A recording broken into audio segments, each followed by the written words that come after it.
ಹೇಗಿದ್ರಿ? I hope ಎಲ್ಲರೂ ಚೆನ್ನಾಗಿದ್ದೀರ ಅಂತ ಅನ್ಕೋತೀನಿ. ಆ್ಯಂಡ್ ಇವತ್ತಿನ ಈ ವಿಡಿಯೋದಲ್ಲಿ ನಾನು ನಿಮಗೆ RBI ಕಡೆಯಿಂದ ಇವಾಗ ರಿಸರ್ವ್ ಬ್ಯಾಂಕ್ ಆಫ್ ಇಂಡಿಯಾ ಅಂತ ಹೇಳ್ತೀವಿ ಕೂಡ. So reserve bank of India ಕಡೆಯಿಂದ ಇವಾಗ ವೇಕೆನ್ಸಿಗಳು ಬಂದಿರುವಂಥದ್ದು ಹೈರಿಂಗ್ ಮಾಡ್ತಿದ್ದಾರೆ ಆ್ಯಕ್ಟಿವ್ಲಿ. ಸೊ ಇಲ್ಲಿ ಈ ಒಂದು ಜಾಬ್ ಬಗ್ಗೆ ನಾನು ನಿಮಗೆ ಸಂಪೂರ್ಣ ಮಾಹಿತಿನ ಈ ವಿಡಿಯೋದಲ್ಲಿ ನಾನು ನಿಮಗೆ ತಿಳಿಸ್ಕೊಡ್ತಾ ಇದ್ದೀನಿ. ಈ ಒಂದು ವಿಡಿಯೋದಲ್ಲಿ ನಾನು ನಿಮಗೆ ಒಟ್ಟು 8ರಿಂದ 9 ಪಾರ್ಟ್ ಮಾಡಿದ್ದೀನಿ. 8ರಿಂದ 9 ಪಾರ್ಟಲ್ಲಿ ನಿಮಗೆ ಏನು ನೋಡೋಕ್ಕೆ ಸಿಗುತ್ತೆ ಅಂತಂದರೆ, ಒಂದು RBI ಅಂದರೆ ಏನು, ಇನ್ನೊಂದು RBIದಲ್ಲಿ ಪೋಸ್ಟ್ಗಳು ಇವಾಗ ಯಾವುದಾದ್ರು ಕಾಲ್ಫಾರ್ಮ್ ಆಗಿದೆ, ಯಾವುದಕ್ಕೆ ನಾವು ಅಪ್ಲೈ ಮಾಡ್ಬೋದು, ಆ್ಯಂಡ್ ಇದೊಂದು ಕೂಡ ವೇಕೆನ್ಸಿ ಎಷ್ಟಿದೆ, ಆ್ಯಂಡ್ ಅದ್ರ ಜೊತೆಗೆ ಇಂಪಾರ್ಟೆಂಟ್ ಡೇಟ್ಸ್ ಬಗ್ಗೆ ಹೇಳ್ತಾ ಇದ್ದೀನಿ. ಯಾವಾಗಿಂದ ಎಲ್ಲಿವರೆಗೂ ನೀವು ಇಲ್ಲಿ ಫಾರ್ಮ್ ಫಿಲಪ್ ಮಾಡಿ ನೀವು ಅರ್ಜಿ ಸಲ್ಲಿಸ್ಬೋದು ಅಂತ ಹೇಳಿ. ಅದೊಂದು ಕೂಡ ಡೇಟ್ಸಲ್ಲಿ ಇದ್ರ ಜೊತೆಗೆ ಫೀಸ್ ಬಗ್ಗೆ ಕೂಡ ಮಾಹಿತಿ ಕೊಡ್ತಾ ಇದ್ದೀನಿ. ಆ್ಯಂಡ್ ಇದೊಂದು ಕೂಡ ಎಲಿಜಿಬಿಲಿಟಿ ಕ್ರೈಟೇರಿಯಾ ಬಗ್ಗೆ ನಾನಿಲ್ಲಿ ನಿಮಗೆ ಸಂಪೂರ್ಣ ಮಾಹಿತಿ ಕೊಡ್ತಾ ಇದ್ದೀನಿ. ಹೀಗಾಗಿ ನಿಮಗೆ ವಿಡಿಯೋ ನೋಡಿದ ಮೇಲೆ ಗೊತ್ತಾಗುತ್ತೆ ನಾವು ಈ ಜಾಬ್ಗೆ ಅಪ್ಲೈ ಮಾಡಬೇಕು ಮಾಡಬಾರ್ದು ಅಂತ ಹೇಳಿ. ಸೊ ಇದೊಂದು ಕೂಡ ಸೆಲೆಕ್ಷನ್ ಪ್ರೊಸೆಸ್ ಹೇಗಿರುತ್ತೆ, ಸೊ ಅದ್ರ ಬಗ್ಗೆ ಕೂಡ ನಾನು ಇಲ್ಲಿ ಸಂಪೂರ್ಣ ಮಾಹಿತಿ ಕೊಡ್ತಾ ಇದ್ದೀನಿ. ಆ್ಯಂಡ್ ಪ್ಲಸ್ ಇಲ್ಲಿ ಸ್ಟ್ರಾಟಜಿ ಯಾವ ರೀತಿ ಇರುತ್ತೆ, ಯಾವ ರೀತಿ ನೀವು ಪ್ರಿಪ್ರೇಷನ್ ಮಾಡಬೇಕು, ಯಾವ ರೀತಿ ನೀವು ಇಲ್ಲಿ ಈ ಒಂದು ಹುದ್ದೆಗೆ ತೊಗೋಬೇಕು ಅಂತಂದರೆ ಯಾವ ರೀತಿ ನೀವು ಇಲ್ಲಿ ಎಫರ್ಟ್ಸ್ ಹಾಕಬೇಕು ಅನ್ನೋದನ್ನು ನಾನಿಲ್ಲಿ ತಿಳಿಸ್ಕೊಡ್ತಾ ಇದ್ದೀನಿ. ಆ್ಯಂಡ್ ಇದರಲ್ಲೂ ಕೂಡ ಕೆಲವೊಂದು ಬುಕ್ಸ್ಗಳನ್ನು ಕೂಡ ನಾನು ಇನ್ಫಾರ್ಮೇಷನ್ ಕೊಡ್ತಾ ಇದ್ದೀನಿ, ಯಾವ್ಯಾವ ಬುಕ್ಸ್ಗಳನ್ನ ನೀವು ಇಲ್ಲಿ ಓದ್ಬೋದು ಅಂತ ಹೇಳಿ. ಓಕೆ, ಒಂದು ಐಡಿಯಾ ಬರುತ್ತೆ ನಿಮಗೆ. ಆ್ಯಂಡ್ ಅದರಲ್ಲೂ ಕೂಡ ಸ್ಯಾಲರಿ ಬಗ್ಗೆ ಕೂಡ ಇನ್ಫಾರ್ಮೇಷನ್ನ ಕೊಡ್ತಾ ಇದ್ದೀನಿ. ಸೊ ಈ ಒಂದು ಕಂಪ್ಲೀಟ್ ಮಾಹಿತಿನ ಫಸ್ಟ್ ನೋಡಿದ ಮೇಲೆ ನಿಮಗೆ ನಾವು ಅಪ್ಲೈ ಮಾಡ್ಬೋದು ಅಂತ ಅನಿಸಿದರೆ ಈ ಜಾಬ್ಗೆ ಖಂಡಿತವಾಗ್ಲೂ ಅಪ್ಲೈ ಅಪ್ಲೈ ಮಾಡೋದಕ್ಕೆ ಲಾಸ್ಟ್ ಡೇಟ್ವರೆಗೂ ಏನು ವೇಟ್ ಮಾಡಬೇಕಾಗಿಲ್ಲ, ಇವತ್ತೇ ಅಪ್ಲೈ ಮಾಡಿ. ಓಕೆ, ಸೊ ಹಾಗಿದ್ರೆ ಇವಾಗ ಫಸ್ಟಿಗೆ ನೋಡೋಣ RBI ಅಂದರೆ ಏನು ಅಂತ. ಸುಮಾರು ಜನರಿಗೆ ಗೊತ್ತಿರೋದಿಲ್ಲ. RBI ಅಂದರೆ ಜಸ್ಟ್ ಬ್ಯಾಂಕ್ ಅಂತ ಮಾತ್ರ ಗೊತ್ತಿರುತ್ತೆ. ಸೊ RBI ಅಂದರೆ ಏನಪ್ಪ ಅಂತಂದರೆ ಇದೊಂದು ರಿಸರ್ವ್ ಬ್ಯಾಂಕ್ ಆಫ್ ಇಂಡಿಯಾ ಆಗಿರುತ್ತೆ ಸ್ನೇಹಿತರೆ. ಸೊ ಇದು ಒಂದು ಗೌರ್ಮೆಂಟ್ ಬ್ಯಾಂಕ್ ಆಗಿರೋದು. ಓಕೆ, ಸೊ ಅಂದರೆ ನಿಮಗೆ ಇಲ್ಲಿ ಜಾಬ್ ಆದಮೇಲೆ ಒಂದು ಪರ್ಮನೆಂಟ್ ಫುಲ್ ಟೈಮ್ ಜಾಬ್ ಸಿಗುತ್ತೆ, ಅದು ಗೌರ್ಮೆಂಟ್ ಜಾಬ್ ಇದು. ಓಕೆ, ಆ್ಯಂಡ್ ಇದರಲ್ಲಿ ಹೇಗಂತಂದರೆ ನಿಮಗೆ ಕಂಪ್ಲೀಟ್ ಏನು ಜಾಬ್ ಸಿಕ್ಕಿರುತ್ತೆ ಅದು ಗೌರ್ಮೆಂಟ್ ಪಾಲಿಸಿ ಅಕಾರ್ಡಿಂಗೇ ಇರುತ್ತೆ. ಮತ್ತು ಇದರಲ್ಲೂ ಕೂಡ ಇದ್ರದ್ದು ಹೆಡ್ ಕ್ವಾರ್ಟರು ಮೇನ್ ಮುಖ್ಯವಾಗಿ ಮುಂಬೈಲಿರೋದು. ಬಟ್ ಅದು ಕೂಡ 17 ಸ್ಟೇಟ್ಗಾಗಿ ಅವರು ವೇಕೆನ್ಸಿಗಳನ್ನ ಕರೆದಿರುವಂಥದ್ದು. ಓಕೆ, ಸೊ ಈಗ ಸುಮಾರು ಜನ ಇದಕ್ಕೆ ಅಪ್ಲೈ ಮಾಡೋದಕ್ಕೆ ಇವಾಗ ವೆಯ್ಟ್ ಮಾಡ್ತಾ ಇದ್ದಾರೆ, ಇವಾಗ ಅಪ್ಲೈ ಕೂಡ ಮಾಡ್ತಾ ಇದ್ದಾರೆ. ಸಪೋಸ್ ನೀವು ಈ ವಿಡಿಯೋ ನೋಡ್ತಾ ಇದ್ದೀರಿ, ಇನ್ನೂ ಈಗ ಅಪ್ಲೈ ಮಾಡಿಲ್ಲ ಅಂದರೆ, ಅಥವಾ ನಿಮ್ಗೆ ಗೊತ್ತಿರೋದು ಯಾರಾದರೂ ಇದ್ದರೆ ಅವ್ರಿಗೆ ದಯವಿಟ್ಟು ಈ ವಿಡಿಯೋನ ಶೇರ್ ಮಾಡಿಸಿ, ಇವತ್ತೇ ಅಪ್ಲೈ ಮಾಡಿಸಿ. ಆ್ಯಂಡ್ ಇದರಲ್ಲೂ ಕೂಡ ಸೆಲೆಕ್ಷನ್ ಏನಿದೆ ಅಲ್ವಾ, ಇದರಲ್ಲಿ ಸೆಲೆಕ್ಷನ್ ಪ್ರೊಸೆಸ್ ಹೇಗಿರುತ್ತೆ, 17 ಸ್ಟೇಟ್ಗಳಲ್ಲಿ ನಡೀತಾ ಇದೆ. ಲೈಕ್ ಇವಾಗ ನೀವು ಯಾವ ಸ್ಟೇಟಲ್ಲಿ ವರ್ಕ್ ಮಾಡಬೇಕಂತ ಅಂದ್ಕೊಂಡಿದ್ದೀರೋ ಆ ಸ್ಟೇಟಿಗೆ ನೀವು ಇಲ್ಲಿ ಅಪ್ಲೈ ಮಾಡ್ಬೋದು. ಲೈಕ್ ಇವಾಗ ನಾವು ಕರ್ನಾಟಕದವ್ರು ಇದ್ದೀವಿ, ನಾವು ಬ್ಯಾಂಗ್ಳೂರಲ್ಲಿ ಇದ್ದೀವಿ ಅಥವಾ ಉತ್ತರ ಕರ್ನಾಟಕದಲ್ಲಿ ಇದ್ದೀವಿ, ಬಟ್ ಅದು ನಾನು ವರ್ಕ್ ಮಾಡಬೇಕಂದ್ರೆ ಮುಂಬೈಲಿ ಮಾಡ್ಬೇಕಂತ ನಾನು ಅಂದ್ಕೊಂಡಿದ್ದೀನಿ ಅಂತಂದರೆ, ಸೊ ಮುಂಬೈ ಕೂಡ ನೀವು ಇಲ್ಲಿ ಅಪ್ಲೈ ಮಾಡ್ಬೋದು. ಬಟ್ ಅದಕ್ಕೆ ಕೆಲವೊಂದು ಷರತ್ತುಗಳಿದೆ. ಸೊ ಅದು ಏನು ಅಂತ ನಾನು ಈ ವಿಡಿಯೋದಲ್ಲಿ ನಿಮಗೆ ಎಕ್ಸ್ಪ್ಲೇನ್ ಮಾಡ್ತಾ ಹೋಗ್ತೀನಿ ವಿಡಿಯೋದ ಮಧ್ಯದಲ್ಲಿ. ಆ್ಯಂಡ್ ಇವಾಗ ಪೋಸ್ಟ್ ಬಗ್ಗೆ ನಾನು ಇಲ್ಲಿ ಹೇಳೋದಾದರೆ, ಪೋಸ್ಟು ಅಸಿಸ್ಟೆಂಟ್ ಅಂತ ಹೇಳ್ಬಿಟ್ಟು, ಕ್ಲರಿಕಲ್ ಕೆಡರ್ ಅಂತ ಹೇಳ್ಬಿಟ್ಟು ಸೊ ಪೋಸ್ಟಿಗೆ ತೊಗೋತಾ ಇದ್ದಾರೆ. ಇದರಲ್ಲಿ ನೀವು ಅಸಿಸ್ಟೆಂಟ್ ಮ್ಯಾನೇಜರ್ ಅಥವಾ ಮ್ಯಾನೇಜರ್ ಅಂಡರಲ್ಲಿ ಕೆಲಸನ ಮಾಡ್ತೀರಾ. ಆ್ಯಂಡ್ ಇದನ್ನು ಕೂಡ ಅವರಿಗೆ ಏನಂತಂದರೆ ಹೇಗೆ ಮಾಡ್ತೀರಿ ಕೆಲಸ ಅಂತಂದರೆ, ಅವ್ರು ಮಾಡುವಂಥ ಕೆಲಸದಲ್ಲಿ ನೀವು ಅವರಿಗೆ ಹೆಲ್ಪ್ ಮಾಡುವಂಥ ಕೆಲಸ ಇರುವಂಥದ್ದು. ಸೊ ಇವಾಗ ಮ್ಯಾನೇಜರು ಅಥವಾ ಅಸಿಸ್ಟೆಂಟ್ ಮ್ಯಾನೇಜರ್ ಕೆಲಸ ಏನಿರುತ್ತೆ, ಇದರಲ್ಲಿ ಕೆಲಸ ಯಾವ ರೀತಿ ಇರುತ್ತೆ ಅಂತ ಒಂದು ಐಡಿಯಾ ಕೊಡ್ತಾ ಇದ್ದೀನಿ. ಮೇನ್ ಮುಖ್ಯವಾಗಿ ಇವಾಗ ಮ್ಯಾನೇಜರ್ ಮತ್ತು ಅಸಿಸ್ಟೆಂಟ್ ಮ್ಯಾನೇಜರ್ ಏನಿರ್ತಾರೆ ಅವ್ರ ಕೆಲಸ ಏನಿರುತ್ತೆ, ಸೊ ಡಾಕ್ಯುಮೆಂಟ್ಸ್ ಮೇಂಟೈನ್ ಮಾಡುವಂಥ ಕೆಲಸ ಇರುತ್ತೆ, ಅದನ್ನು ನೀವು ನೋಡ್ಕೋಬೇಕಾಗುತ್ತೆ. ಆ್ಯಂಡ್ ಇದರಲ್ಲೂ ಕೂಡ ಲೆಟರ್ಸ್ಗಳನ್ನ ಡ್ರಾಫ್ಟ್ ಮಾಡೋದು ಕೂಡ ಇರುತ್ತೆ. ಸೊ ಅದನ್ನು ಕೂಡ ನೀವು ನೋಡ್ಕೋಬೇಕಾಗುತ್ತೆ. ಅವ್ರು ಏನೇನು ಕೆಲಸ ಮಾಡ್ತಾರೆ ಅದನ್ನೆಲ್ಲವೂ ಕೂಡ ನೀವು ಅವ್ರ ಅಡಿಯಲ್ಲಿ ಅವರ ಅಂಡರಲ್ಲಿ ಇದ್ಕೊಂಡು ಕೆಲಸನ ನೋಡ್ಕೋಬೇಕಾಗುತ್ತೆ. ಮತ್ತು ಮೇಲ್ಸ್ಗಳೇನು ಬಂದಿರುತ್ತೆ ಅವ್ರಿಗೆ ರಿಪ್ಲೈ ಮಾಡೋದಾಯಿತು, ಮತ್ತು ಡಾಕ್ಯುಮೆಂಟ್ಸು ಅಥವಾ ಫೈಲ್ಗಳನ್ನು ಸ್ಟೋರ್ ಮಾಡುವಂಥ ಕೆಲಸ ಆಯಿತು. ಮತ್ತು ಕೇಳಿದಂಥ ಫೈಲ್ ಏನಾದರೂ ಯಾರು ಮ್ಯಾನೇಜರ್ ಅಥವಾ ಅಸಿಸ್ಟೆಂಟ್ ಮ್ಯಾನೇಜರು ಯಾವ ಒಂದು ಫೈಲ್ ಕೇಳಿರ್ತಾರೆ ಅದನ್ನು ತೆಗೆದುಬಿಟ್ಟು ಅವರಿಗೆ ಕೊಡುವಂಥ ಕೆಲಸ, ಮತ್ತು ರೆಕಾರ್ಡ್ಸ್ಗಳನ್ನು ಎಂಟ್ರಿ ಮಾಡುವಂತಹ ಕೆಲಸ, ಇದೊಂದು ಕೂಡ ಡೇಟಾ ಎಂಟ್ರಿ ಕೂಡ ಮಾಡೋದಿರುತ್ತೆ. ಸೊ ಹೀಗಾಗಿ ನಾನು ನಿಮಗೆ ಮೇನ್ ಅಂತಂದರೆ ಥಂಬ್ನೇಲಲ್ಲಿ ಡೇಟಾ ಎಂಟ್ರಿ ಕೂಡ ಮೆನ್ಷನ್ ಮಾಡಿರ್ತೀನಿ. ಮತ್ತು ಬ್ಯಾಂಕಿಂಗ್ ಆಪ್ರೇಷನ್ನ ಅಡ್ಮಿನಿಸ್ಟ್ರೇಟಿವ್ ಲೆವೆಲಲ್ಲಿ ತೆಗೆದುಕೊಂಡು ಹೋಗುವಂತಹ ಕೆಲಸ ಇರುತ್ತೆ. ಸೊ ಈ ರೀತಿ ಕೆಲಸವನ್ನು ನೀವಿಲ್ಲಿ ಮಾಡಬೇಕಾಗುತ್ತೆ. ಹಾಗಿದ್ರೆ ವೇಕೆನ್ಸಿ ಬಗ್ಗೆ ನಾವಿಲ್ಲಿ ಹೇಳೋದಾದರೆ, ವೇಕೆನ್ಸಿ ಒಟ್ಟು 650 ವೇಕೆನ್ಸಿಗಳನ್ನ ಇವಾಗ ತೆಗೆದಿರುವಂಥದ್ದು. ಇದರಲ್ಲಿ ಹೇಗಿರುತ್ತೆ ಅಂತ ನಾನು ನಿಮಗೆ ಇಲ್ಲಿ ಸ್ಕ್ರೀನಲ್ಲಿ ತೋರಿಸ್ತೀನಿ ಎಷ್ಟು ವೇಕೆನ್ಸಿ ಇದೆ ಅಂತ ನೀವು ನೋಡ್ತಾ ಇರ್ಬೋದು ಇಲ್ಲಿ ಸ್ಕ್ರೀನ್ ಮೇಲೆ. 17 ಇಂಡಿಯನ್ ಸಿಟೀಸಲ್ಲಿ ಈ ಒಂದು ವೇಕೆನ್ಸಿಗಳು ಬಂದಿರುವಂಥದ್ದು. ಬಟ್ ನೀವು ಫಾರ್ಮ್ ತುಂಬುವಾಗ ಒಂದು ಸಿಟಿನ ಮಾತ್ರ ಇಲ್ಲಿ ಚೂಸ್ ಮಾಡ್ಕೋಬೇಕಾಗುತ್ತೆ. 2ರಿಂದ 3 ಆಪ್ಷನ್ಗಳನ್ನ ನೀವು ತೊಗೊಳ್ಳೋ ಹಾಗಿಲ್ಲ. ಓಕೆ, ಅಂದರೆ ಇವಾಗ ನಾವು ಇವಾಗ ಕರ್ನಾಟಕದವರು, ಬಟ್ ಆದರೆ ನಾವು ಇವಾಗ ಮುಂಬೈಲಿ ಕೆಲಸ ಮಾಡ್ಬೇಕಂತ ಅಂದ್ಕೊಂಡಿದ್ದೀವಿ. ಫಾರ್ ಎಕ್ಸಾಂಪಲ್ ಹೇಳ್ತಾ ಇದ್ದೀನಿ. ಸೊ ಅವಾಗ ನೀವೇನು ಮಾಡ್ತೀರಾ, ಮುಂಬೈಲೇ ನೀವು ಅಪ್ಲೈ ಮಾಡ್ತೀರಾ ಹೊರತು ಮತ್ತೆ 2-3 ಆಪ್ಷನ್ಗಳನ್ನ ತೊಗೊಳ್ಳೋ ಹಾಗಿಲ್ಲ. ಮತ್ತು ಈ ರೀತಿ ನೀವೇನು ಚೂಸ್ ಮಾಡಿರ್ತೀರ ನೋಡಿ, ಅದು ತುಂಬ ಕೇರ್ಫುಲ್ಲಾಗಿ ಚೂಸ್ ಮಾಡ್ಕೊಳ್ಳಿ. ಯಾಕಂತಂದರೆ ಇದು ಲೈಫ್ ಟೈಮ್ ನೀವು ಅಲ್ಲೇ ಜಾಬ್ ಮಾಡಬೇಕಾಗುತ್ತೆ. ಸೊ ಒನ್ ಟೈಮ್ ಸೆಲೆಕ್ಷನ್ ಮಾಡ್ಕೊಂಡ್ಬಿಟ್ರು ಅಂತಂದರೆ ಸೊ ಅಲ್ಲೇ ಕೆಲಸ ಮಾಡಬೇಕಾಗುತ್ತೆ. ಸೊ ಆ ರೀತಿ ಇರುತ್ತೆ ಇದು. ಆ್ಯಂಡ್ ಇದರಲ್ಲೂ ಕೂಡ ಮೇನ್ ಅಂತಂದರೆ ಇದಕ್ಕೆ ಮತ್ತೊಂದು ಷರತ್ತಿದೆ. ಅಂದರೆ ಇವಾಗ ನಾನು ಕರ್ನಾಟಕದವಳು, ಬಟ್ ಆದರೆ ನಾನು ಡೆಲ್ಲಿಲಿ ಕೆಲಸ ಮಾಡಬೇಕು ಅಂತ ಅಂದ್ಕೊಂಡಿದ್ದೀನಿ. ಬಟ್ ಆದರೆ ಅಲ್ಲಿ ನಾವು ಅಪ್ಲೈ ಮಾಡೋಕ್ಕಿಂತ ಮುಂಚೆ ಇವಾಗ ನಾನು ಡೆಲ್ಲಿನ ಸೆಲೆಕ್ಟ್ ಮಾಡ್ಕೊಂಡ್ಬಿಟ್ಟೆ, ಬಟ್ ಆದರೆ ಡೆಲ್ಲಿಯಲ್ಲಿ ಹಿಂದಿ ಮಾತಾಡ್ತಾರೆ ಹೆಚ್ಚು. ಸೊ ಹಿಂದಿ ನಮಗೆ ಬರುತ್ತಾ, ಲೋಕಲ್ ಭಾಷೆ ಬರ್ತಿರ್ಬೇಕು ನಿಮಗೆ ಅಲ್ಲಿದು, ಅಂದರೆ ಮಾತ್ರ ನೀವು ಇಲ್ಲಿ ಅಪ್ಲೈನ ಮಾಡ್ಬೋದು ಅನ್ನೋದು ಇವ್ರದ್ದೊಂದು ಷರತ್ತು. ಸೊ ಹೀಗಾಗಿ ನಿಮಗೆ ಇವಾಗ ಮಹಾರಾಷ್ಟ್ರಕ್ಕೆ ಹಾಕಿದ್ರಿ ಅಂತಂದರೆ ಇಲ್ಲಿ ಮರಾಠಿ ಇರುತ್ತೆ. ಸೊ ಮರಾಠಿ ನೀವು ಬರುತ್ತಾ, ಸೊ ಬಂದರೆ ಸೊ ನೀವು ಅಪ್ಲೈ ಮಾಡ್ಬೋದು, ಮತ್ತು ಪರ್ಮನೆಂಟ್ ನೀವು ಲೈಫ್ ಲಾಂಗ್ ಅಲ್ಲೇ ಕೆಲಸ ಮಾಡ್ಬೋದು. ಬಟ್ ಇಲ್ಲಪ್ಪ ನಮಗೆ ಬರಲ್ಲ ಅಂತಂದರೆ ಕರ್ನಾಟಕದಲ್ಲಿ ಕೂಡ ನೀವು ಅಪ್ಲೈ ಮಾಡ್ಬೋದು. ಓಕೆನಾ? ಸೊ ಇದು ಕ್ಲಿಯರ್ ಆಗಿದೆ ಅಂತ ಅನ್ಕೋತೀನಿ. ಒಂದೇ ಲ್ಯಾಂಗ್ವೇಜ್ ಚೂಸ್ ಮಾಡ್ತೀರಾ, ಮತ್ತು ನೀವು ಬೇಕಾಗಿರುವಂಥ ಯಾವುದು ಒಂದು ಸ್ಟೇಟಲ್ಲಿ ಯಾವ ಜಿಲ್ಲೆ ಹೇಳಿದ್ದೀನಿ ಆ ರೀತಿ ನೋಡಿಕೊಂಡು ಸೆಲೆಕ್ಟ್ ಮಾಡ್ಕೊಳ್ಳಿ. ಬಟ್ ಅದ್ರ ನಂತರ ಮತ್ತೆ ಅದು ಚೇಂಜ್ ಆಗಲ್ಲ ನಿಮಗೆ. ಓಕೆ, ನಂತರ ಇದಲ್ಲೂ ಕೂಡ ಇವಾಗ ಈ ಒಂದು ಇದರಲ್ಲಿ ಅಂದರೆ ಇವಾಗ ನಾವು ಅಪ್ಲೈ ಮಾಡಿದ್ಮೇಲೆ ಇದರಲ್ಲಿ ಒಂದು ನಿಮಗೆ LPT ಅಂತ ಹೇಳ್ಬಿಟ್ಟು ಒಂದು ಎಕ್ಸಾಮ್ ಇರುತ್ತೆ ಸ್ನೇಹಿತರೆ. ಸೊ ಇದು ಒಂದು ಲ್ಯಾಂಗ್ವೇಜ್ ಅಂದರೆ ಲ್ಯಾಂಗ್ವೇಜ್ ಚೆಕ್ ಮಾಡೋದಕ್ಕೋಸ್ಕರ ಒಂದು ಟೆಸ್ಟ್ ಇರುತ್ತೆ. ಲೈಕ್ ಇವಾಗ ನಿಮಗೆ ಅದು ಕ್ಲಿಯರಾಗಿ ಓದೋಕ್ಕೆ ಬರುತ್ತಾ, ಬರೆಯೋಕ್ಕೆ ಬರುತ್ತಾ, ಮಾತನಾಡೋಕ್ಕೆ ಬರುತ್ತಾ ಅಂತ ಅವ್ರು ಚೆಕ್ ಮಾಡ್ತಾರೆ. ಹೀಗಾಗಿ ಈ ಒಂದು LPTನ ನೀವು ಕ್ವಾಲಿಫೈ ಮಾಡಬೇಕಾಗುತ್ತೆ. ಸೊ ಹೀಗಾಗಿ ನಿಮಗೆ ಯಾವ ಒಂದು ಇದನ್ನು ನೀವು ಚೂಸ್ ಮಾಡ್ಕೋತೀರಿ ನೋಡಿ, ಲೈಕ್ ಬಾಂಬೆ, ಗೋವಾ ಅಥವಾ ನೀವು ಡೆಲ್ಲಿ ಏನು ಚೂಸ್ ಮಾಡ್ತೀರಾ ಅಲ್ಲಿ ಲೋಕಲ್ ಭಾಷೆ ಬರುತ್ತಾ, ಮತ್ತು ಅಲ್ಲಿ ಲೈಫ್ ಲಾಂಗ್ ನೀವು ವರ್ಕ್ ಮಾಡೋಕ್ಕೆ ರೆಡಿ ಇದ್ದೀರಾ. ಸೊ ನೋಡಿಕೊಂಡು ನೀವು ಈ ಜಾಬ್ಗೆ ಅಪ್ಲೈನ ಮಾಡ್ಬೋದು. ಇವಾಗ ನೆಕ್ಸ್ಟ್ ಪಾಯಿಂಟ್, ಆ್ಯಂಡ್ ಈ ವಿಡಿಯೋದಲ್ಲ ನಿಮಗೆ ಕಂಪ್ಲೀಟ್ ಮಾಹಿತಿ ಕೂಡ ತೋರಿಸ್ತಾ ಇದ್ದೀನಿ ಯಾವ ರೀತಿ ಇರುತ್ತೆ ಅನ್ನೋದನ್ನು ಇನ್ನೂ ಸ್ವಲ್ಪ ಡೀಟೇಲಾಗಿ ಹೇಳ್ತೀನಿ. ಆ್ಯಂಡ್ ಮೇನ್ ಮುಖ್ಯವಾಗಿ ಇದರಲ್ಲಿ ನಿಮಗೆ ಪ್ರಿಲಿಮ್ಸ್ ಎಕ್ಸಾಮ್ ಇರುತ್ತೆ ಸ್ನೇಹಿತರೆ. ಟೆಸ್ಟ್ ಬಗ್ಗೆ ಹೇಳ್ತಾ ಇದ್ದೀನಿ. ಇದರಲ್ಲಿ ನಿಮಗೆ ಪ್ರಿಲಿಮ್ಸ್ ಎಕ್ಸಾಮ್ ಇರುತ್ತೆ. ಇದು ಜಸ್ಟ್ ಒಂದು ಕ್ವಾಲಿಫೈಡ್ ಒಂದು ಮಾಡೋದಕ್ಕೋಸ್ಕರ ಮಾತ್ರ ಪ್ರಿಲಿಮ್ಸ್ ಎಕ್ಸಾಮ್ ಇರುತ್ತೆ.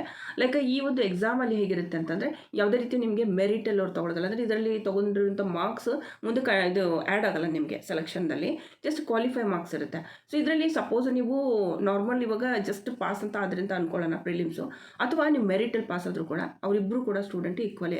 ಓಕೆ, ಜಸ್ಟ್ ಅವರು ಕ್ವಾಲಿಫೈ ಆದರು ಅಂತ ಮಾತ್ರ ಕೌಂಟ್ ಆಗುತ್ತೆ. ಓಕೆ, ಸೊ ನಂತರ ಇವಾಗ ನೋಡಿ ಪ್ರಿಲಿಮ್ಸ್ ಎಕ್ಸಾಮು 11 ಏಪ್ರಿಲಿಗೆ ನಡೀತಾ ಇದೆ. ಅಂದರೆ ನಿಮ್ಮ ಹತ್ರ ಇವಾಗ ಒಂದು 1.5-2 ತಿಂಗಳಿದೆ. ಸೊ ತುಂಬ ಚೆನ್ನಾಗಿ ನೀವು ಪ್ರಿಪ್ರೇಷನ್ನ ಮಾಡ್ಕೋಬೋದು, ಸಫಿಷಿಯೆಂಟ್ ಇದೆ. ಮತ್ತೊಂದು ಮೇನ್ಸ್ ಎಕ್ಸಾಮ್ ಏನಿದೆಯಲ್ವಾ ಅದು ಮಾತ್ರ ಮೆರಿಟ್ ಮೇಲೇ ಸೆಲೆಕ್ಷನ್ ಆಗುತ್ತೆ. ಹೀಗಾಗಿ ತುಂಬ ಕ್ಲಿಯರ್ ಆಗಿದೆ. ಪ್ರಿಲಿಮ್ಸ್ ಎಕ್ಸಾಮ್ ಏನಿದೆ ಜಸ್ಟ್ ಕ್ವಾಲಿಫೈಡ್ ಆಗ್ತೀರಾ ನೀವಲ್ಲಿ, ಅದಾದ ನಂತರ ಎಂಟ್ರೆನ್ಸ್ ಸಿಗುತ್ತೆ ನಿಮಗೆ ಮೇನ್ಸ್ ಎಕ್ಸಾಮ್ ಕೊಡೋದಕ್ಕೆ. ಮೇನ್ಸಲ್ಲಿ ನಿಮ್ಮದು ಏನು ಮಾರ್ಕ್ಸ್ ತೊಗೋತಿರೋದು ಮೆರಿಟ್ ಮೇಲೇ ನೋಡ್ಕೊಂಡವರು ಸೆಲೆಕ್ಷನ್ನ ಮಾಡ್ತಾರೆ. ಸೊ ಇವಾಗ ಮೇನ್ಸ್ ಡೇಟ್ ಹೇಳೋದಾದರೆ 7th ಜೂನ್ಗೆ ನಡೀತೆ ಇದು. ಓಕೆ, ಪ್ರಿಲಿಮ್ಸ್ ಯಾವಾಗ ನಡೆಯುತ್ತೆ 11th ಏಪ್ರಿಲ್ಗೆ ನಡೆಯುತ್ತೆ. ಅದೇ 7th ಜೂನ್ಗೆ ಮೇನ್ಸ್ ನಡೆಯುತ್ತೆ. ಆ್ಯಂಡ್ ಲ್ಯಾಂಗ್ವೇಜ್ ಬೇಕಂದರೆ ನೀವು ನೋಟ್ ಮಾಡ್ಕೊಳ್ಳಿ. ಲ್ಯಾಂಗ್ವೇಜ್ ಟೆಸ್ಟ್ ಏನಿರುತ್ತೆ ಅದು ಜಸ್ಟ್ ಕ್ವಾಲಿಫೈಡ್ ಅಂತ ಇರುತ್ತೆ. ಲ್ಯಾಂಗ್ವೇಜ್ ಟೆಸ್ಟದ್ದು ಕೂಡ ಯಾವುದೇ ರೀತಿ ಮಾರ್ಕ್ಸ್ ಇನ್ಕ್ಲೂಡ್ ಆಗೋದಿಲ್ಲ. ಎಲ್ಲ ಮೇನ್ ಇರುವಂಥದ್ದು ಮೇನ್ಸ್ ಎಕ್ಸಾಮು. ಏನು ನೀವು ಮಾರ್ಕ್ಸ್ ತೊಗೋತೀರಿ ಅದ್ರ ಮೇಲೆ ಮೆರಿಟ್ ಏನು ಕಟ್ ಆಫ್ ಆಗುತ್ತೆ. ಸೊ ಅದ್ರ ಮೇಲೇ ಸೆಲೆಕ್ಷನ್ ಆಗುತ್ತೆ. ಸೊ ಇಲ್ಲಿ ಪ್ರೀ ಎಕ್ಸಾಮ್ಸ್ ಬಗ್ಗೆ ನಾನು ಇಲ್ಲಿ ಹೇಳೋದಾದರೆ ನಿಮಗೆ ಇಲ್ಲಿ ಪಾಪಪ್ ನಾನು ತೋರಿಸ್ತಾ ಇದ್ದೀನಿ. ಟೋಟಲ್ ಮಾರ್ಕ್ಸ್ ಬಂದುಬಿಟ್ಟು 100 ಮಾರ್ಕ್ಸ್ ಇರುತ್ತೆ. ಪ್ರಿಲಿಮ್ಸ್ ಎಕ್ಸಾಮ್ ಅಂತ ಹೇಳ್ತಾ ಇರೋಂಥದ್ದು ಸ್ವಲ್ಪ ಲಕ್ಷ ಕೊಟ್ಟು ಕೇಳಿ. ಆ್ಯಂಡ್ ಇದರಲ್ಲಿ ಡ್ಯೂರೇಷನ್ ಇರೋದು 60 ಮಿನಿಟ್ ಇರುತ್ತೆ. ಅಂದರೆ 1 ಗಂಟೆ ಇರುತ್ತೆ. 100 ಮಾರ್ಕ್ಸ್ದು. ಮತ್ತು ಅಲ್ಲಿ ನೆಗೆಟಿವ್ 0.25 ಇರುತ್ತೆ. ಓಕೆ, ಸೊ ನೆಗೆಟಿವ್ ಮಾರ್ಕ್ಸ್ ಕೂಡ ಇರುತ್ತೆ. ಹೀಗಾಗಿ ಸ್ವಲ್ಪ ನೋಡಿಕೊಂಡು ಕರೆಕ್ಟಾಗಿ ಟಿಕ್ ಮಾಡ್ತಾ ಹೋಗಿ. ನಂತರ ಇದರಲ್ಲಿ ಇಂಗ್ಲೀಷ್ ಲ್ಯಾಂಗ್ವೇಜ್ ಇರುತ್ತೆ. ಇಂಗ್ಲೀಷ್ ಲ್ಯಾಂಗ್ವೇಜ್ ರಿಲೇಟೆಡ್ ನಿಮಗೆ ಕೆಲವೊಂದು ಕ್ವಶನ್ಸ್ಗಳನ್ನ ಅವ್ರು ಕೇಳ್ತಾರೆ. 30 ಕ್ವಶನ್ಸ್ಗಳಿರುತ್ತೆ. 30 ಮಾರ್ಕ್ಸ್ ಇರುತ್ತೆ. 20 ನಿಮಿಷದಲ್ಲಿ ನೀವು ಇವುಗಳನ್ನ ಕ್ವಶನ್ಗಳನ್ನ ಅಟೆಂಡ್ ಮಾಡಬೇಕು. 30 ಕ್ವಶನ್ಗಳನ್ನ 20 ನಿಮಿಷದಲ್ಲಿ ಅಟೆಂಡ್ ಮಾಡೋ ಹಾಗೆ ಸ್ವಲ್ಪ ಸ್ಪೀಡಲ್ಲಿ ನೀವು ಚೆನ್ನಾಗಿ ಅಟೆಂಡ್ ಮಾಡಿದರೆ ಒಳ್ಳೆಯದು. ಇನ್ನೊಂದು ನ್ಯೂಮೆರಿಕಲ್ ಅಬಿಲಿಟಿ ಅಂತ ತಗೋತಾರೆ. ಇದು ಪ್ರಿಲಿಮ್ಸ್ ಎಕ್ಸಾಮದ್ದು ಒಂದು ನಾನು ನಿಮಗೆ ಇದನ್ನು ಹೇಳ್ತಾ ಇದ್ದೀನಿ, ಸಿಲೆಬಸ್ ಪ್ಯಾಟರ್ನ್ ಹೇಳ್ತಾ ಇದ್ದೀನಿ. ಇಂಗ್ಲೀಷ್ ಲ್ಯಾಂಗ್ವೇಜ್ ಆದಮೇಲೆ ನ್ಯೂಮೆರಿಕಲ್ ಅಬಿಲಿಟಿ ಅಂತ ತಗೋತಾರೆ. ಅದು 35 ಕ್ವಶನ್ ಇರುತ್ತೆ. 35 ಮಾರ್ಕ್ಸ್ಗೋಸ್ಕರ ಇರುತ್ತೆ. ಮತ್ತು 20 ನಿಮಿಷ ನಿಮಗೆ ಕೊಡ್ತಾರೆ. ಓಕೆ, ಸೊ 20 ನಿಮಿಷದಲ್ಲಿ ನೀವು ಈ ಕ್ವಶನ್ಸ್ಗಳನ್ನ ಅಟೆಂಡ್ ಮಾಡೋದಿರುತ್ತೆ. ಇದನ್ನು ಕೂಡ ರೀಸನಿಂಗ್ ಇರುತ್ತೆ. ರೀಸನಿಂಗಲ್ಲಿ 35 ಕ್ವಶನ್ ಇರುತ್ತೆ, 35 ಮಾರ್ಕ್ಸ್ ಇರುತ್ತೆ, ಮತ್ತು 20 ನಿಮಿಷ ನಿಮಗೆ ಟೈಮ್ ಇರುತ್ತೆ. ಒಟ್ಟು 1 ಗಂಟೆಯಲ್ಲಿ ನೀವು 100 ಮಾರ್ಕ್ಸದ್ದು ನೀವು ಕ್ವಶನ್ಸ್ಗಳನ್ನು ಅಟೆಂಡ್ ಮಾಡ್ತೀರಾ. ನೆಗೆಟಿವ್ 0.25 ಇರುತ್ತೆ. ಸೊ ಇದು ನಿಮಗೆ ಕ್ಲಿಯರ್ ಆಗಿದೆ ಅಂತ ಅನ್ಕೋತೀನಿ. ಸೊ ನೆಕ್ಸ್ಟ್ ಅಪ್ಲಿಕೇಶನ್ ಫಾರ್ಮ್ ಎಲ್ಲಿವರೆಗೂ ನಾವು ಅಪ್ಲೈ ಮಾಡ್ಬೋದು ಅಂತ 16 ಫೆಬ್ರವರಿಯಿಂದ ಅಪ್ಲಿಕೇಶನ್ನ ತೊಗೋತಾ ಇದ್ದಾರೆ ಇವಾಗ. ಆ್ಯಂಡ್ 8 ಮಾರ್ಚ್ವರೆಗೂ ಇದು ಲಾಸ್ಟ್ ಡೇಟ್ ಇರುವಂಥದ್ದು. 8 ಮಾರ್ಚ್ ಬಿಫೋರ್ ನೀವು ಅಪ್ಲೈ ಮಾಡಬೇಕಾಗುತ್ತೆ. ಹಾಗಂತ ಲಾಸ್ಟ್ ಡೇಟ್ವರೆಗೂ ವೆಯ್ಟ್ ಮಾಡೋಕ್ಕೆ ಹೋಗಬೇಡಿ. ಇಂಟ್ರೆಸ್ಟ್ ಇರೋರು ಇವತ್ತಿನ ಅರ್ಜಿ ಸಲ್ಲಿಸಿ. ಆ್ಯಂಡ್ ಇನ್ನೊಂದು ಎಲಿಜಿಬಿಲಿಟಿಗೆ ಹೇಳ್ತಾ ಇದ್ದೀನಿ. ಇದನ್ನು ನೀವು ತಿಳ್ಕೊಂಡ್ಮೇಲೆ ನಿಮ್ಗೆ ಗೊತ್ತಾಗುತ್ತೆ ನಿಮ್ಗೆ ಇದು ಸೂಟ್ ಆಗುತ್ತೆ ಅಂದರೆ ನೀವು ಈ ಜಾಬ್ಗೆ ಅಪ್ಲೈ ಮಾಡ್ಬೋದು. ಇಲ್ಲ ಅಂತಂದರೆ ಇದನ್ನು ನೀವು ಸ್ಕಿಪ್ ಮಾಡ್ಬೋದು. ಸೊ ಇಲ್ಲಿ ಮೇನ್ ಎಲಿಜಿಬಿಲಿಟಿ ಹೇಳಿರುವಂಥದ್ದು, ಒಂದು ಭಾರತದಲ್ಲಿ ವಾಸವಾಗಿರುವಂಥ ಮಹಿಳೆಯರು ಮತ್ತು ಪುರುಷರು ಅಂದರೆ ಮೆನ್ ಮತ್ತು ವುಮೆನ್ ಇವರು ಇದಕ್ಕೆ ಅಪ್ಲೈನ ಮಾಡ್ಬೋದು. ವಯಸ್ಸು ಬಗ್ಗೆ ನಾನು ಹೇಳೋದಾದರೆ 20ರಿಂದ 28 ವಯಸ್ಸಿನ ಮಧ್ಯದಲ್ಲಿರೋರು ಅಪ್ಲೈ ಮಾಡ್ಬೋದು. SC/ST ದವ್ರಿಗೆ 5 ವರ್ಷ ರಿಲ್ಯಾಕ್ಸೇಷನ್ ಕೊಟ್ಟಿದ್ದಾರೆ. ಆ್ಯಂಡ್ ಅದರಲ್ಲೂ ಕೂಡ OBC ಅವರಿಗೆ 3 ವರ್ಷ ರಿಲ್ಯಾಕ್ಸೇಷನ್ ಇದೆ. ಆ್ಯಂಡ್ ಇಲ್ಲಿ PWD ಓಕೆ, ಸೊ ಅವ್ರಿಗೆ 10 ವರ್ಷ ರಿಲ್ಯಾಕ್ಸೇಷನ್ ಕೊಡಲಾಗಿದೆ. ಅಂದರೆ OBC ಅವರು 31 ವಯಸ್ಸಿನವರೆಗೂ ನೀವು ಅಪ್ಲೈ ಮಾಡ್ಬೋದು.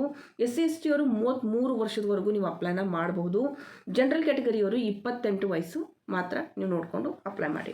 ಕ್ವಾಲಿಫಿಕೇಷನ್ ಬಗ್ಗೆ ಹೇಳೋದಾದರೆ ನಿಮ್ಮದಲ್ಲಿ ಗ್ರ್ಯಾಜುಯೇಷನ್ದಲ್ಲಿ 50 ಮಾರ್ಕ್ಸ್ ಕಂಪ್ಲೀಟ್ ಬಂದಿರಬೇಕು. ಅಂದರೆ ನೀವು BA BCom BSc equal to degree ಏನಾದರೂ ನೀವು ಕ್ವಾಲಿಫಿಕೇಷನ್ ಮಾಡಿದರೆ ಸೊ ಅದರಲ್ಲಿ ನಿಮಗೆ 50 ಮಾರ್ಕ್ಸ್ ನಿಮಗೆ ಮಿನಿಮಮ್ ಎನಿ ಸ್ಟ್ರೀಮ್ ನಿಮಗೆ ಮಾರ್ಕ್ಸ್ಗಳು ಬಂದಿರಬೇಕು. ಸೊ ಅಂಥವ್ರು ಇದಕ್ಕೆ ಅಪ್ಲೈನ ಮಾಡ್ಬೋದು. ಇನ್ನು ಮೇನ್ ಮುಖ್ಯವಾಗಿ ಲಾಸ್ಟ್ ಬರುವಂಥದ್ದು ಫೀಸ್. ಸೊ ಫೀಸ್ ಏನಾದರೂ ಇದೆಯಾ ಈ ಒಂದು ಜಾಬ್ಗೆ ಅರ್ಜಿ ಸಲ್ಲಿಸೋದಕ್ಕೆ ಅಂತ ಹೇಳಿ. ಎಸ್, ಡೆಫಿನೆಟ್ಲಿ ಫೀಸ್ ಇದೆ ಸ್ನೇಹಿತರೆ. ಜನರಲ್ ಕ್ಯಾಟಗರಿಯವರಿಗೆ 4,500 ರೂಪಾಯಿ ಪ್ಲಸ್ GST ಇಲ್ಲಿ ನೀವು ತುಂಬಬೇಕಾಗುತ್ತೆ. ಮತ್ತು SC ST ಮತ್ತು OBC ಕ್ಯಾಂಡಿಡೇಟ್ಗೆ 50 ರೂಪಾಯಿ ಪ್ಲಸ್ GST ಇರುತ್ತೆ. ಸೊ ಈ ರೀತಿ ಇರುವಂಥದ್ದು ಮೇನು. ಮತ್ತು ಸೆಲೆಕ್ಷನ್ ಪ್ರೊಸೆಸ್ ಬಗ್ಗೆ ಸ್ವಲ್ಪ ಡೀಟೇಲಾಗಿ ಹೇಳೋದಾದರೆ, ಒಂದು ಪ್ರೀ ಎಕ್ಸಾಮ್ ನಡೆಯುತ್ತೆ. ಆ್ಯಂಡ್ ಇದೊಂದು ಕೂಡ ಪ್ರೀ ಎಕ್ಸಾಮ್ ಯಾರು ಕ್ವಾಲಿಫೈ ಆಗ್ತಾರೆ ಅವರಿಗೆ ಮೇನ್ಸ್ ಎಕ್ಸಾಮ್ ಇರುತ್ತೆ. ಮೇನ್ಸ್ ನೀವು ಕ್ವಾಲಿಫೈ ಮಾಡಿದ್ಮೇಲೆ LPT ಅಂತ ಅಂದರೆ ಲೋಕಲ್ ಲ್ಯಾಂಗ್ವೇಜಿದ್ದು ಒಂದು ಟೆಸ್ಟ್ ಇರುತ್ತೆ, ಅದನ್ನು ನೀವು ಪಾಸ್ ಮಾಡ್ಕೋಬೇಕಾಗುತ್ತೆ. ಪ್ರಿಲಿಮ್ಸ್ ಎಕ್ಸಾಮು ಮತ್ತು LPT ಎಕ್ಸಾಮ್ ಏನು ಹೇಳ್ತಾ ಇದ್ದೀನಿ, ಇವೆರಡು ಜಸ್ಟ್ ಕ್ವಾಲಿಫೈ ಆಗಬೇಕು ನೀವು. ಮೇನ್ ಇರುವಂಥದ್ದೇ ಮೇನ್ಸ್ ಎಕ್ಸಾಮ್. ಓಕೆ, ಮೇನ್ಸ್ ಎಕ್ಸಾಮಲ್ಲಿ ನೀವು ಎಷ್ಟು ಮೆರಿಟು ಚೆನ್ನಾಗಿ ಮಾರ್ಕ್ಸ್ ತೊಗೋತೀರಾ ಅದ್ರ ಮೇಲೇ ನಿಮ್ಮದು ಜಾಬು ಸೆಲೆಕ್ಷನು ಇರುತ್ತೆ. ಓಕೆ, ಬಟ್ ಇದರಲ್ಲಿ ಯಾವುದೇ ರೀತಿ ಇಂಟರ್ವ್ಯೂ ಇರೋದಿಲ್ಲ. ಓಕೆ, ಸೊ ಹೀಗಾಗಿ ನಾನು ಥಂಬ್ನೇಲಲ್ಲಿ ನೋ ಇಂಟರ್ವ್ಯೂ ಅಂತ ಹಾಕಿರ್ತೀನಿ. ಸೊ ಇದರಲ್ಲಿ ಯಾವುದೇ ರೀತಿ ಇಂಟರ್ವ್ಯೂ ಇರೋದಿಲ್ಲ. ಅದಲ್ಲದೆ ಸಂಬಳದ ಬಗ್ಗೆ ಹೇಳ್ತಾ ಇದ್ದೀನಿ. ಸ್ಯಾಲರಿ 40,000 ತನಕ ಇವರು ಸ್ಯಾಲರಿನ ಕೊಡ್ತಾ ಇದ್ದಾರೆ. ಆ್ಯಂಡ್ ಪ್ರಮೋಷನ್ ಏನಾದರೂ ಆದರೆ 82,000 ತನಕ ಇದು ನಿಮಗೆ ಸಿಗುತ್ತೆ. ಸೊ ಈ ರೀತಿ ಡೀಟೇಲ್ಸ್ ಇದೆ. ಇದು ನೀವು ಬೇಕಂತಂದರೆ ರಿಸರ್ವ್ ಬ್ಯಾಂಕ್ ಆಫ್ ಇಂಡಿಯಾದ್ದು ನಾನು ನಿಮಗೆ ನೋಟಿಫಿಕೇಶನ್ ಕೂಡ ನಾನು ನಿಮಗೆ ಲಿಂಕ್ ಕೊಟ್ಟಿರ್ತೀನಿ. ಬೇಕಂತಂದರೆ ಅದನ್ನು ನೋಡ್ಕೊಳ್ಳಿ ಒಂದು ಸಾರಿ. ನೋಡಿಕೊಂಡು ನಿಮಗೆ ಬೇಕು ಅಂತಂದರೆ ಇವತ್ತೇ ನೀವು ಇದಕ್ಕೆ ಅರ್ಜಿನ ಸಲ್ಲಿಸಿ. ಆ್ಯಂಡ್ ಇದಕ್ಕೆ ಸಂಬಂಧಪಟ್ಟಂತೆ ಸಂಪೂರ್ಣ ಮಾಹಿತಿ ಇವಾಗ ಎಕ್ಸಾಮ್ ಬಗ್ಗೆ ನಾನು ಹೇಳೋದಾದರೆ, ಎಕ್ಸಾಮ್ ಯಾವುದೇ ರೀತಿ ಇರುತ್ತೆ ಅಂತ ಸ್ವಲ್ಪ ಎಕ್ಸ್ಪ್ಲೇನ್ ಮಾಡ್ತಾ ಇದ್ದೀನಿ. ಆ್ಯಂಡ್ ಅದಕ್ಕೆ ಸಂಬಂಧಪಟ್ಟಂತೆ ಕೆಲವು ಬುಕ್ಸ್ಗಳು ಕೂಡ ನಾನು ಇಲ್ಲಿ ರೆಫರ್ ಮಾಡ್ತಾ ಇದ್ದೀನಿ. ಸಪೋಸ್ ನಿಮಗೆ ಬೇಕು ಅಂತಂದರೆ ಆ ಬುಕ್ಸ್ಗಳು ನೀವು ಒಂದು ಸಾರಿ ಚೆಕ್ ಮಾಡ್ಕೋಬೋದು. ರಿಸರ್ವ್ ಬ್ಯಾಂಕ್ ಕಡೆಯಿಂದ ಬಂದಿರುವಂಥದ್ದು ಇದು recruitment for the post of assistant ಅಂತ ಹೇಳ್ಬಿಟ್ಟು. ಸೊ ಇಲ್ಲಿ ನೀವು ನೋಡ್ತಾ ಇರ್ಬೋದು ಡೀಟೇಲ್ಸ್ಗಳು ಇಲ್ಲಿದೆ, ಒಂದು ಸಾರಿ ಡೀಟೇಲ್ಸ್ಕೊಂಡು ಚೆಕ್ ಮಾಡ್ಕೊಳ್ಳಿ. ಓಕೆ, ಇಲ್ಲಿ ನೀವು ನೋಡ್ತಾ ಇರ್ಬೋದು ಅಪ್ಲಿಕೇಶನ್ ಸಬ್ಮಿಷನ್ ಇಲ್ಲಿ ನಿಮ್ಗೆ ಹೇಳಿರುವಂಥದ್ದು 16 ಫೆಬ್ರವರಿಯಿಂದ ತೊಗೋತಾ ಇದ್ದಾರೆ, ಮತ್ತು 8 ಮಾರ್ಚ್ ಅಂತ ನಾನು ಆಲ್ರೆಡಿ ನಿಮ್ಗೆ ಇದನ್ನ ಎಕ್ಸ್ಪ್ಲೇನ್ ಮಾಡಿದ್ದೀನಿ. ಆ್ಯಂಡ್ ಇದನ್ನೊಂದು ಸಾರಿ ನೀವು ಚೆಕ್ ಮಾಡ್ಕೊಳ್ಳಿ. ನಾನು ಏನೇನು ಹೇಳಿದ್ದೀನಿ ಎಲ್ಲವೂ ಕೂಡ ಇದರಲ್ಲಿದೆ. ಆ್ಯಂಡ್ ಇಲ್ಲಿ ನಿಮಗೆ ಮೇನ್ ಅಂತಂದರೆ ಇದು ನಾನು ನಿಮಗೆ ತೋರಿಸ್ತಾ ಇರೋಂಥದ್ದು ಯಾವ್ಯಾವ ಸಿಟಿಯಲ್ಲಿ ಎಷ್ಟೆಷ್ಟು ಪೋಸ್ಟ್ಗಳಿದೆ ಅಂತ ನಿಮಗೆ ಇಲ್ಲಿ ಡೀಟೇಲ್ಸ್ ಗೊತ್ತಾಗ್ತಾ ಇದೆ. ಓಕೆ, ಸೊ ಇದನ್ನು ಕೂಡ ನೀವು ಒಂದು ಸಾರಿ ಚೆಕ್ ಮಾಡ್ಕೊಳ್ಳಿ. ಆ್ಯಂಡ್ ಈ ಒಂದು ಜಾಬ್ ರಿಲೇಟೆಡ್ ನಾನು ಇಲ್ಲಿ ನಿಮ್ಗೆ ಆಲ್ರೆಡಿ ಹೇಳಿದ್ದೀನಿ. ಸೊ ಇಲ್ಲಿ SC ST ಅವರಿಗೆ ಎಷ್ಟೆಷ್ಟು ವಯಸ್ಸದ್ದು ರಿಲ್ಯಾಕ್ಸೇಷನ್ ಇದೆ ಅಂತ ಹೇಳಿ. ಆ್ಯಂಡ್ ಇದರಲ್ಲೂ ಕೂಡ ಎಜುಕೇಷನ್ ಕ್ವಾಲಿಫಿಕೇಷನ್ ಆಲ್ರೆಡಿ ಹೇಳಿದ್ದೀನಿ. ಎನಿ ಸ್ಟ್ರೀಮ್ ಲೈಕ್ ನೀವು ಇಲ್ಲಿ ಡಿಗ್ರಿಯಲ್ಲಿ 50 ಮಾರ್ಕ್ಸ್ನ ನೀವು ತೊಗೊಂಡಿರ್ಬೇಕಂತ ಹೇಳಿರುವಂಥದ್ದು. ಸೊ ಇಲ್ಲಿ ನೋಡ್ತಾ ಇರ್ಬೋದು ಮಿನಿಮಮ್ 50% ಮಾರ್ಕ್ಸ್ ನಿಮಗೆ ಬಂದಿರಬೇಕು. ಆ್ಯಂಡ್ ಇದಲ್ಲೂ ಕೂಡ pass class for SC ST PWD candidate ಅಂತ ಹೇಳಿದ್ದಾರೆ, ಅಂದರೆ ನೀವು ಇಲ್ಲಿ ಪಾಸ್ ಆಗಿರ್ಬೋದು. ಸೊ ಈ ರೀತಿಯೇ ಇಲ್ಲಿ ಇರುವಂಥ ರೂಲ್ಸ್ಗಳು. ಸೊ ರೂಲ್ಸ್ಗಳು ನೋಡ್ಕೊಳ್ಳಿ ಒಂದು ಸಾರಿ. ಆ್ಯಂಡ್ ಮೇನ್ ಅಂತಂದರೆ ಇಲ್ಲಿ ನಿಮಗೆ ಪ್ರಿಲಿಮ್ಸ್ ಎಕ್ಸಾಮ್ಸ್ ಬಗ್ಗೆ ನಾನು ಇಲ್ಲಿ ಸ್ವಲ್ಪ ಸಿಲೆಬಸ್ ಹೇಳ್ತೀನಿ ಅಂತ ಹೇಳಿದ್ದೆ. ಸೊ ಇಲ್ಲಿ ನೋಡ್ತಾ ಇರೋದು ಬೇಕಂತಂದರೆ ನೀವು ಇದನ್ನು ಸ್ಕ್ರೀನ್ ಶಾಟ್ ತೊಗೋಬೋದು. ಈ ಎಕ್ಸಾಮ್ಸ್ ಬಗ್ಗೆ ನಾನು ಇಲ್ಲಿ ಕಂಪ್ಲೀಟ್ ಇನ್ಫಾರ್ಮೇಷನ್ ಇದೆ. ಲೈಕ್ ಇಲ್ಲಿ ನಿಮಗೆ ಪ್ರಿಲಿಮ್ಸ್ ಎಕ್ಸಾಮ್ದಲ್ಲಿ ಇಂಗ್ಲೀಷ್ ಲ್ಯಾಂಗ್ವೇಜ್ ರಿಲೇಟೆಡ್ ಇರುತ್ತೆ, ಆ್ಯಂಡ್ ನ್ಯೂಮರಿಕಲ್ ಓಕೆ ರಿಲೇಟೆಡ್ ಇರುತ್ತೆ, ಮತ್ತು ರೀಸನಿಂಗ್ ಇರುತ್ತೆ. 3 ಪಾರ್ಟಲ್ಲಿ ಇವರು ಎಕ್ಸಾಮ್ ತೊಗೋತಾ ಇದ್ದಾರೆ. 3 ಪಾರ್ಟ್ ಒಂದು ಸಬ್ಜೆಕ್ಟ್ಸ್ಗಳಿರುತ್ತೆ. ಮೇನ್ಸ್ ಎಕ್ಸಾಮ್ ಬಗ್ಗೆ ನಾನು ಇಲ್ಲಿ ಹೇಳೋದಾದರೆ ಟೆಸ್ಟ್ ರೀಸನಿಂಗ್ ಇರುತ್ತೆ. ಇದು ಬೇಕಂದ್ರೆ ನೀವು ಸ್ಕ್ರೀನ್ಶಾಟ್ ತೊಗೊಳ್ಳಿ, ಇವಾಗ ನಿಮ್ಗೆ ನೋಡೋಕೆ ಸಿಗ್ತಾ ಇದೆ. ಟೆಸ್ಟ್ ಇಂಗ್ಲೀಷ್ ಕೂಡ ಇರುತ್ತೆ, ಮತ್ತು ನ್ಯೂಮರಿಕಲ್ ಅಬಿಲಿಟಿ ಇರುತ್ತೆ. ಜನರಲ್ ಅವೇರ್ನೆಸ್ ರಿಲೇಟೆಡ್ ಕೂಡ ಇವರು ಕ್ವಶನ್ಸ್ನ ಕೇಳ್ತಾ ಇದ್ದಾರೆ. ಸೊ ಇಲ್ಲಿ ಕಂಪ್ಯೂಟರ್ ನಾಲೆಜ್ ಕೂಡ ಕೇಳ್ತಾ ಇದ್ದಾರೆ. ಇಲ್ಲಿ ಮೇನ್ ಅಂತಂದರೆ ನಾನು ಆಲ್ರೆಡಿ ಹೇಳಿದ್ದೀನಿ ಕ್ವಶನ್ಸ್ಗಳು 30, 35, 30 ಈ ರೀತಿ ನಿಮಗೆ ಕೇಳ್ತಾ ಇರುವಂಥದ್ದು. ಇಲ್ಲಿ ಆಲ್ರೆಡಿ ಪ್ರಿಲಿಮ್ಸ್ ಎಕ್ಸಾಮ್ಗೆ ಒಟ್ಟು 1 ಗಂಟೆದ್ದು ಎಕ್ಸಾಮ್ ಇರುತ್ತೆ. ಮತ್ತು ಅದೇ ರೀತಿ ಮೇನ್ಸ್ ಎಕ್ಸಾಮ್ ಏನಿರುತ್ತೆ ನೋಡಿ, ಸೊ ಅದು ಇಲ್ಲಿ ಪ್ರತಿಯೊಂದು ಕ್ವಶನು 40 ಅಂತ ಕೇಳ್ತಾ ಇದ್ದಾರೆ ಇಲ್ಲಿ. ಓಕೆ, ಸೊ ಇಲ್ಲಿ ನಿಮಗೆ ಟೈಮ್ ಎಷ್ಟು ಸಿಗ್ತಾ ಇದೆ, ಇಲ್ಲಿ ನಿಮಗೆ 1.5 ಗಂಟೆ ಸಿಗ್ತಾ ಇದೆ. ಓಕೆ, 135 ಮಿನಿಟ್ಸ್ ನಿಮ್ಮ ಹತ್ರ ಇರುತ್ತೆ. 200 ಕ್ವಶನ್ಗೋಸ್ಕರ ಇದು ತೊಗೋತಾ ಇದ್ದಾರೆ. ಪ್ರಿಲಿಮ್ಸು ನಿಮಗೆ 100 ಒಂದು ಮಾರ್ಕ್ಸ್ ಅಂದರೆ 100 ನಿಮಗೆ ಮಾರ್ಕ್ಸ್ಗೋಸ್ಕರ ತೊಗೋತಾ ಇರೋಂಥದ್ದು. ಟೋಟಲ್ ಇಲ್ಲಿ ಮೇನ್ ಅಂತಂದರೆ ಮೇನ್ಸ್ ಎಕ್ಸಾಮೇ. ಮೇನ್ಸ್ ಎಕ್ಸಾಮಲ್ಲಿ ನೀವು ಚೆನ್ನಾಗಿ ಅಟೆಂಡ್ ಮಾಡಬೇಕು. ಆ್ಯಂಡ್ ಇದರಲ್ಲಿ ಇರುವಂಥ ಒಂದು ಏನು ನೀವು ತೊಗೊಂಡಿರೋಂಥ ಮಾರ್ಕ್ಸ್ ಏನಿರುತ್ತೆ ಅದನ್ನೇ ಅವ್ರು ಏನು ಮಾಡ್ತಾರೆ, ಒಂದು ಮೆರಿಟ್ ಮೇಲೆ ಸೆಲೆಕ್ಷನ್ನ ಮಾಡ್ಕೋತಾರೆ. ಮತ್ತು LPT ಆಲ್ರೆಡಿ ಹೇಳಿದ್ದೀನಿ ನಿಮಗೆ. LPT ಟೆಸ್ಟ್ ಬಗ್ಗೆ ಇಲ್ಲಿ ಆಲ್ರೆಡಿ ಮೆನ್ಷನ್ ಇದೆ, ನೀವು ಇಲ್ಲಿ ನೋಡ್ತಾ ಇರ್ಬೋದು. LPTಯಲ್ಲಿ ಹೇಳಬೇಕು ಅಂತಂದರೆ ಯಾವ ಸ್ಟೇಟಲ್ಲಿ ನೀವು ಇರ್ತೀರಿ, ಯಾವ ಸ್ಟೇಟ್ ನೀವು ಚೂಸ್ ಮಾಡ್ಕೋತೀರಿ, ಆ ಸ್ಟೇಟಲ್ಲಿ ಇರುವಂಥ ಲೋಕಲ್ ಭಾಷೆ ನಿಮಗೆ ಬರಬೇಕು. ಓಕೆ, ಸೊ ಇದರಲ್ಲೂ ಕೂಡ ಮೇನ್ ಅಂತಂದರೆ ಸೆಂಟರ್ ಎಲ್ಲಿ ಬೀಳುತ್ತೆ ಅಂತ ನಿಮ್ಗೆ ಅವ್ರಿಗೆ ತಿಳಿಸ್ತಾರೆ. ನಂತರ ನೀವು ಅದರ ಅಕಾರ್ಡಿಂಗ್ ಹೋಗಿ ನೀವಲ್ಲಿ ಎಕ್ಸಾಮ್ನ ಅಟೆಂಡ್ ಮಾಡ್ತೀರಾ. ಓಕೆನಾ, ಸೊ ಈ ರೀತಿ ಇರುತ್ತೆ. ಆ್ಯಂಡ್ ಝೋನಲ್ಲಿ ಇಲ್ಲಿ ಕೊಟ್ಟಿದ್ದಾರೆ ಅವ್ರು, ಒಂದು ಸಾರಿ ಓದ್ಕೊಳ್ಳಿ. ಆ್ಯಂಡ್ ಮತ್ತೇನಾದರೂ ಡೌಟ್ ಇದ್ದರೆ ನೀವು ನನಗೆ ಕಾಮೆಂಟ್ ಬಾಕ್ಸಲ್ಲಿ ಕೇಳ್ಬೋದು. ಓಕೆನಾ, ಎಲ್ಲ ಇನ್ಫಾರ್ಮೇಷನ್ ಕೊಟ್ಟಿದ್ದೀನಿ ಅಂತ ಅನ್ಕೋತೀನಿ. ಆ್ಯಂಡ್ ಮೇನ್ ಮುಖ್ಯವಾಗಿ ಇದಕ್ಕೆ ಸಂಬಂಧಪಟ್ಟಂತೆ ಒಂದು ಬುಕ್ ಹೇಳ್ತೀನಿ ಅಂತ ಹೇಳಿದ್ದೆ ನಾನು. ಸೊ ಇಲ್ಲಿ ನಿಮಗೆ ನೋಡ್ತಾ ಇರೋದು ಅಮೆಝಾನಲ್ಲಿ. ಸೊ ಈ ಬುಕ್ ನೀವು ಒಂದು ಸಾರಿ ಚೆಕ್ ಮಾಡ್ಕೋಬೋದು. ಓಕೆ, ಇದು ಹೇಗಿರುತ್ತೆ ಅಂದರೆ ಎಲ್ಲ ಬ್ಯಾಂಕ್ದು ಮೇನ್ಸ್ ಎಕ್ಸಾಮ್ ರಿಲೇಟೆಡ್ ನಿಮ್ಗೆ ಒಂದು ಐಡಿಯಾ ಬರುತ್ತೆ. ಈ ಬುಕ್ನ ನೀವು ಒಂದು ಸಾರಿ ಚೆಕ್ ಮಾಡ್ಕೋಬೋದು. ಜನರಲ್ ಬ್ಯಾಂಕಿಂಗ್ ಎಕನಾಮಿಕ್ ಅವೇರ್ನೆಸ್ ಅಂತ ಹೇಳಿ. ಸೊ ಸಂಪಟ್ಟಂಥ ಸುಮಾರು ಕ್ವಶನ್ಸ್ಗಳು ಕೂಡ ಇರುತ್ತೆ, ಮತ್ತು ಪ್ರೀವಿಯಸ್ ಕ್ವಶನ್ಗಳು ಕೂಡ ಇರುತ್ತೆ, ಏನು ಟೆಸ್ಟ್ಗಳು ನಡೆದಿತ್ತು ಇದುವರೆಗೂ. ಸೊ ಒಂದು ಐಡಿಯಾ ಬರುತ್ತೆ ನಿಮಗೆ. ಸೊ ಇದರ ಲಿಂಕ್ ನಾನು ನಿಮಗೆ ಈ ಒಂದು ವಿಡಿಯೋ ಟೈಟಲಲ್ಲಿ ಅಥವಾ ನಾನು ನಿಮಗೆ ಡಿಸ್ಕ್ರಿಪ್ಷನಲ್ಲಿ ಲಿಂಕ್ ಕೊಟ್ಟಿರ್ತೀನಿ. ಖಂಡಿತವಾಗ್ಲೂ ಅದನ್ನು ಚೆಕ್ ಮಾಡ್ಕೊಳ್ಳಿ. ಬುಕ್ಕು ನೀವು ಬೇಕು, ನಾವು ಅಪ್ಲಿಕೇಶನ್ ಹಾಕ್ತಾ ಇದ್ದೀವಿ ಅಂದರೆ ಈ ಬುಕ್ನ ನೀವು ತೊಗೊಂಡು ಒಂದು ಸಾರಿ ಓದ್ಕೋಬೋದು. ಓಕೆ, ಸೊ ಇದು ಯಾವುದೇ ರೀತಿ ಸ್ಪಾನ್ಸರ್ ವಿಡಿಯೋ ಅಲ್ಲ. ಸೊ ಇದು ನಾರ್ಮಲಿ ಈ ಬುಕ್ ನನಗೆ ಓಕೆ ಅನ್ನಿಸ್ತಾ ಇದೆ, ಅಂದರೆ ಚೆನ್ನಾಗಿದೆ ಮತ್ತು ಇದು ರೇಟಿಂಗ್ ಕೂಡ ತುಂಬ ಚೆನ್ನಾಗಿದೆ. ಸುಮಾರು ಜನ ಇದನ್ನು ರೆಫರ್ ಕೂಡ ಮಾಡ್ತಾ ಇರ್ತಾರೆ. ಹೀಗಾಗಿ ನಾನು ಇದನ್ನು ಹೇಳಿದ್ದೀನಿ, ಬೇಕಂದ್ರೆ ಒಂದ್ಸರಿ ಚೆಕ್ ಮಾಡ್ಕೊಳ್ಳಿ ಮತ್ತು ನೋಟಿಫಿಕೇಶನ್ ಕೂಡ ಕರೆಕ್ಟಾಗಿ ಕೂತ್ಕೊಂಡು ಮೊದಲೊಂದ್ಸರಿ ಚೆಕ್ ಮಾಡ್ಕೊಳ್ಳಿ. ನಿಮ್ಗೆ ಇಂಟ್ರೆಸ್ಟ್ ಇದೆ ಅಂದರೆ ಈ ಒಂದು ಇದಕ್ಕೆ ಅಪ್ಲೈನ ಮಾಡಿ.